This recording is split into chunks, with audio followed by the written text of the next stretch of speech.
ભાવનગર જિલ્લાના ઘોઘા તાલુકાના નથુગઢ ગામના 37 વર્ષીય ડ્રાઈવર ઘુઘાભાઈ ઉર્ફે રાજુભાઈ વાલજીભાઈ ગઢાદરા પર 19 ફેબ્રુઆરી 2026ના રોજ બપોરે મોરચંદ ગામની સીમમાં જીવલેણ હુમલો થયો હતો. હુમલા બાદ સરટી હોસ્પિટલ ખાતે સારવાર દરમિયાન તેમનું મોત નીપજ્યું હતું. ફરિયાદ મુજબ રાજુભાઈ 6 વ્હીલ ટ્રક લઈને રેતી ભરવા લાખાડકા તરફ જઈ રહ્યા હતા. ત્યારે 2 મોટરસાયકલ પર આવેલા 4 શખ્સોએ રેતીના ભાવ મુદ્દે બોલાચાલી કરી લાકડાના ધોકા અને છરી વડે હુમલો કર્યો હતો. ઘટનામાં તેમના હાથમાં ગંભીર ઈજા પહોંચી હતી. આ મામલે 4 અજાણ્યા શખ્સો સામે હત્યાનો ગુનો નોંધાયો છે, જેમાંથી 2 આરોપીઓને ઝડપી પાડવામાં આવ્યા છે.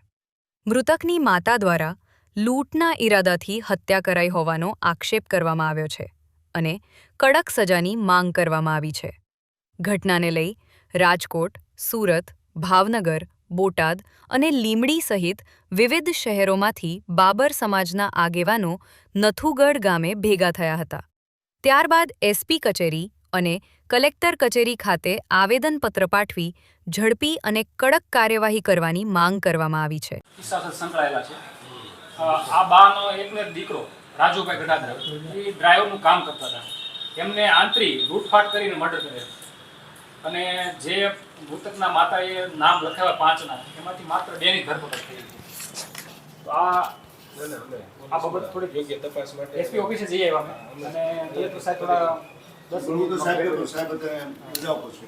કારણ કે આમનો કોઈ હવે વારસદાર તરીકે કોઈ છે અમે અહીંયા તપાસ માટે એસપી સાહેબ મોકલી દઈશું. અમે જોઈશું આમાં પૂરતું ફોલોઅપ લઈશું અને એસઆઈટીની રચના કરીને એવું કઈ થાય, આરોપીને કડક